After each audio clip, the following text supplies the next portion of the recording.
Hello everyone.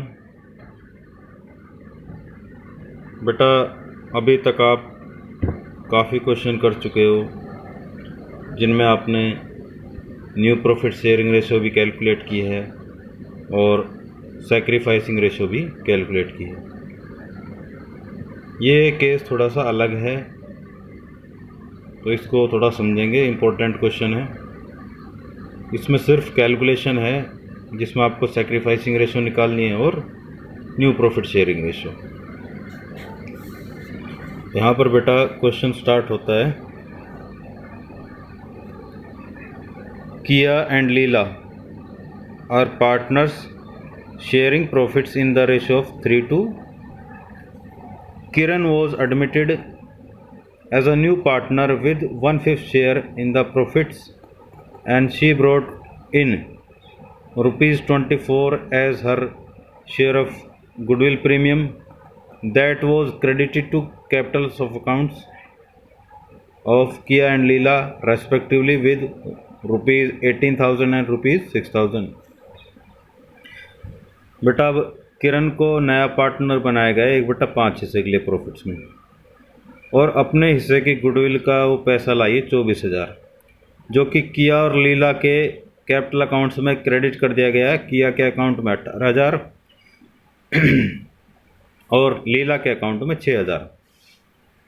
तो यहाँ से इनकी सैक्रिफाइस रेशो निकालना आसान है, क्योंकि जो ये गुडविल का अमाउंट क्रेडिट किया जाता है ये सैक्रिफाइसिंग रेशो में, तो 18,000 और 6,000 के बीच आप रेशो निकालोगे तो 3:1 आ जाएगी, यानी कि सैक्रिफाइसिंग रेशो होगी 3:1।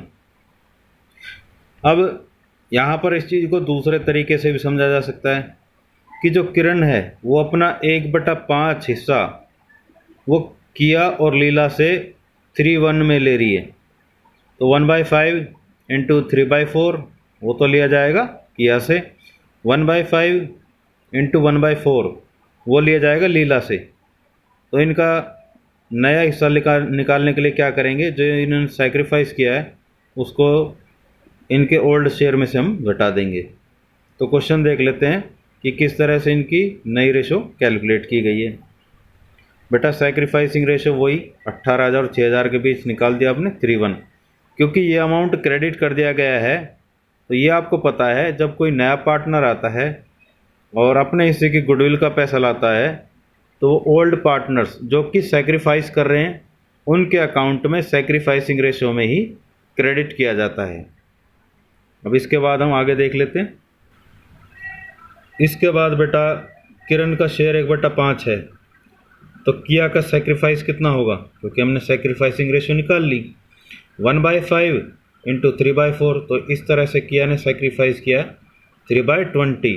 लीला का सैक्रिफाइस 1/20। तो न्यू रेशो नया हिस्सा निकालने के लिए क्या करोगे आप, बेटा ओल्ड हिस्से में से जो सैक्रिफाइस का रेशो वो घटा दोगे। किया का ओल्ड हिस्सा 3/5 है, ठीक है, उसमें से आपने 3/20 माइनस कर दिया तो आ गया 9/20। इसी तरह से लीला का नया शेयर है वो आ गया 7/20।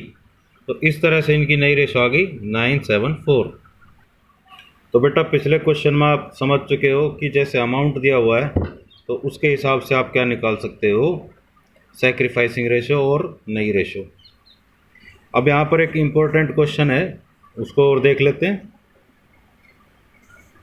ए and B are partners sharing profits in the ratio of 3:1। A और बी दो पार्टनर है बेटा, उनकी रेशो 3:1 है। On 1 April 2018 they admit C into partnership for 1/5 share who pays rupees 50,000 as premium privately। 1 अप्रैल 2018 को उन्होंने C को नया पार्टनर बनाया है 1/5 हिस्से के लिए, जो कि 50,000 रुपये गुडविल के दे रहा है प्राइवेटली। प्राइवेटली का मतलब बिजनेस के बाहर ही। तो बेटा आपको पता है कि जब प्राइवेटली कोई नया पार्टनर गुडविल का पैसा देता है तो फर्म में उसकी एंट्री नहीं होगी, यानी कि फर्म के अकाउंट्स में कोई भी एंट्री उसके बारे में नहीं की जाएगी। On 1 April 2019 they admit D into partnership for 1/6 share who brings ₹40,000 as premium 75% of which is withdrawn by existing partners. अब डी को बेटा 1 अप्रैल 2019 को नया पार्टनर बनाया गया 1/6 हिस्से के लिए, जो कि 40,000 रुपये ला रहा है प्रीमियम के। और यहाँ पर क्या किया जा रहा है, जो एग्जिस्टिंग पार्टनर्स हैं, अब एग्जिस्टिंग पार्टनर्स कौन कौन होंगे, ए बी सी, उनकी रेशो हमें निकालनी पड़ेगी पहले। तो उन्होंने क्या किया है, 75% पैसा निकाल लिया है, यानी कि 25% रहने दिया है, 75% निकाल लिया है। फिर उसके बाद on 1 April 2020 is admitted as a partner for 1/7 share who brings ₹60,000 as premium which is retained in the business. तो इसमें तो कोई दिक्कत ही नहीं है। 1 अप्रैल 2020 को नया पार्टनर आ रहा है 1/7 हिस्से के लिए, और 60,000 रुपये गुडविल का ला रहा है, और उस पैसे को बिजनेस में रखा जा रहा है। तो आपको जर्नल एंट्रीज करनी है। तो सबसे पहले तो बेटा सी आ रहा है, तो उसके लिए कोई एंट्री नहीं होगी, क्योंकि वो प्राइवेटली उस प्रीमियम के अमाउंट को दे रहा है। लेकिन हमें कुछ चीज़ें देखनी ज़रूरी है, जो कि आपको वर्किंग नोट्स में नज़र आएंगी। जब सी आएगा तो नई रेशो क्या हो जाएगी, वो देखते हैं।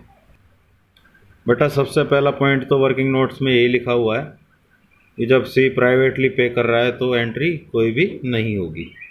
अब सी के एडमिशन के टाइम पर वही है, टोटल प्रॉफिट को आप 1 मान लोगे, सी का हिस्सा 1/5 है, 1/5, तो 4/5 बचेगा। उसको ए और बी, जो कि उनकी ओल्ड रेशो है 3:1, उसमें बांट लेंगे।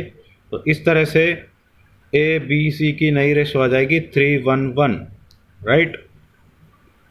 इसके बाद जब डी आ जाएगा तो डी के एडमिशन के टाइम पर और देख लेते हैं। डी बेटा 1/6 के हिस्से के लिए आ रहा है, तो उसका हिस्सा देने के बाद बचेगा 5/6, उसको 3:1:1 में बांट देंगे। तो इस तरह से इनकी रेशो निकल के आ जाएगी 3:1:1:1। अब क्योंकि डी के एडमिशन के टाइम पर भी ये नहीं कह रखा कि डी ने ऐसे लिया है, तो इनकी जो ओल्ड रेशो है जो कि 3:1:1 है, यानी कि ABC की, ये इनकी सैक्रिफाइसिंग रेशो होगी। तो एंट्रीज देख लेते हैं। बेटा जब डी आएगा तो वो 1 अप्रैल 2019 को आ रहा है, तो 40,000 रुपये लेके आ रहा है। Bank account debit 40,000 to premium for goodwill account 40,000। अब हमने सैक्रिफाइसिंग रेशो निकाल ली, वही है, क्योंकि नई रेशो तो दे नहीं रखी है, तो ये 3:1:1 ही इनकी क्या होगी, सैक्रिफाइसिंग रेशो। तो इसी के हिसाब से इनके कैपिटल अकाउंट में हम ट्रांसफ़र कर देंगे। देख लेते हैं। तो बेटा यहाँ पर आप देख सकते हो, अप्रैल 1 को ही premium for goodwill account debit कर दिया। यहाँ से 40,000 रुपये निकाल कर ए के अकाउंट में 24,000, बी के में 8,000 और सी के में 8,000, इस तरह से बांट दिया।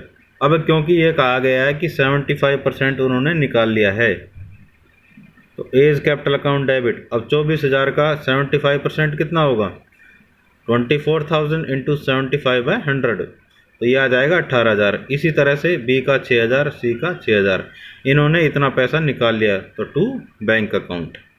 फिर उसके बाद 1 अप्रैल 2020 को बेटा ई आ रहा है, तो bank account debit to premium for goodwill account 60,000। अब इस पैसे को निकाल नहीं रहे, तो 3:1:1 इनकी वही सैक्रिफाइसिंग रेशो होगी, ठीक है। डी भी आ चुका है, ठीक है, तो डी के हिस्से में हम और डाल देंगे, क्योंकि अब ई आया है, तो ई के आने से बेटा ए बी सी डी ये ओल्ड पार्टनर्स हो गए, तो 3:1:1:1, ठीक है। 3 एक बार और 1 3 टाइम्स, तो ए के कैपिटल अकाउंट में 30,000, बी के में 10,000, सी के में 10,000 और डी के में 10,000। तो इस तरह से ये ट्रांसफ़र कर दिया जाएगा। तो यहाँ पर एक बात हमेशा याद रखेंगे, जैसा कि मैंने बताया हुआ है, बेटा कोई ओल्ड पार्टनर्स दिए हुए हैं, नया पार्टनर एक पर्टिकुलर हिस्से के लिए आ रहा है, इसके आगे कुछ नहीं कहा जाता, तो उसका मतलब यही है कि वो जो ओल्ड पार्टनर्स है वो सेक्रीफाइस करेंगे, वो ओल्ड रेशियो में ही करेंगे। तो बेटा एक क्वेश्चन और देख लेते हैं।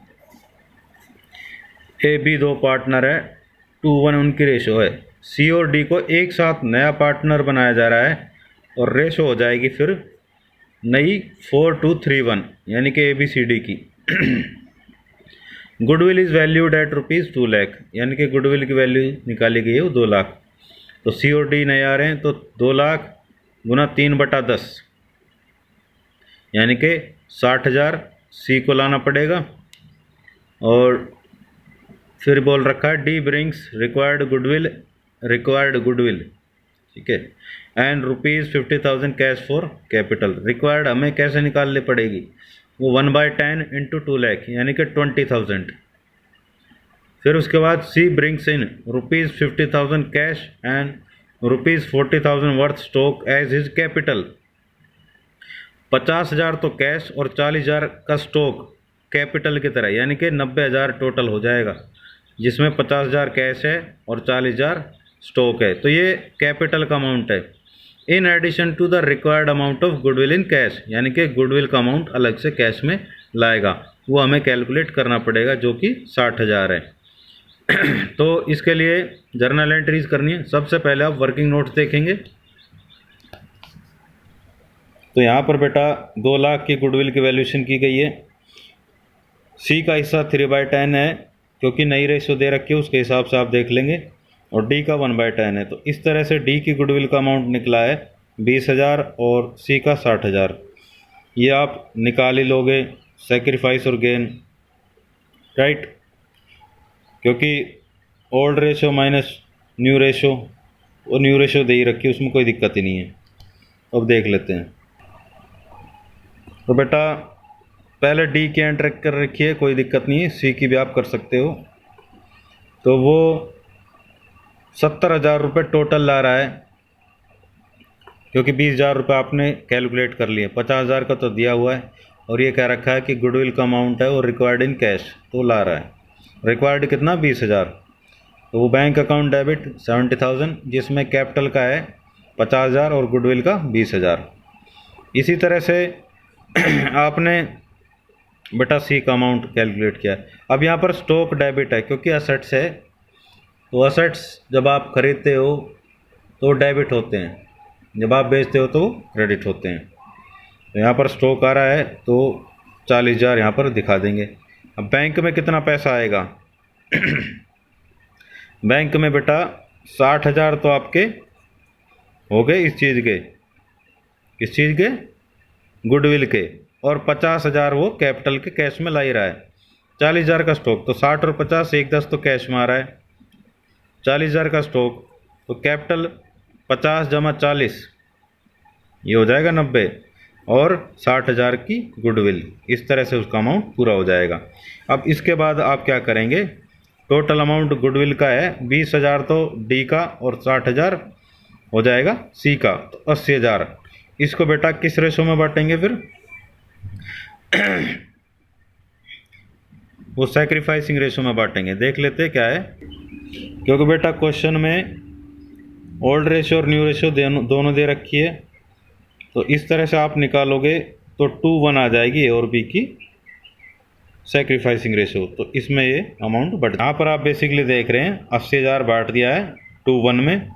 ए को मिला है 53,333 और बी के कैपिटल अकाउंट में क्रेडिट किया गया है 26,667। तो यहाँ पर ये बेटा क्वेश्चन कंप्लीट हो जाता है। बाकी नया कॉन्सेप्ट हम कल पढ़ेंगे। Okay bye, take care.